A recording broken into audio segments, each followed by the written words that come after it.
ইন্টারমিডিয়েটে ভর্তি হয়ে কলেজ হোস্টেলে উঠলাম।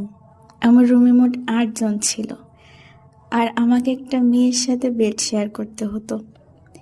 সে রাতে ইচ্ছাকৃতই আমাকে ঘুমাতে দিত না, বা তার ঘুমের ঘোরে ধাক্কাধাক্কি করার সমস্যা আছে, এটা আমি বলতে পারবো না। সে নিজে জলটুকুও নিজে এনে খেত না। এমনকি রাতে খাবার পরে তার প্লেটটাও আমাকে ধুতে বলতো, যদিও আমি কখনো ধুইনি। তার কেনাকাটা, এমনকি তার একটা চশমার ফ্রেমের প্রয়োজনে আমরা পুরো শহর পায়ে হেঁটে ঘুরেছি দোকানে দোকানে। এছাড়াও সে যখন বলেছে মার্কেটে কেনাকাটা আছে চল, আমি তার সাথে গিয়েছি। ও যখন রাতে ঘুমানোর সময় হলেই বেডে ধাক্কাধাক্কি করতো, অহেতুক নড়ানড়ি করতো, আমার মনে হতো এটা ইচ্ছাকৃত করতেছে, তবে আমি বলতে পারবো না ইচ্ছাকৃত কিনা। আমি জেগে থাকায় পাশের বেডের 2জন মেয়ে আমাকে তাদের বেডে ঘুমাতে দিয়েছিল। হোস্টেলের ওই চিকুন বেডে 3জনের জায়গা হলেও আমার বেডে 2জনের জায়গা হয়নি। সেখানে বুঝতে পারলাম সবাই বন্ধু হয় না।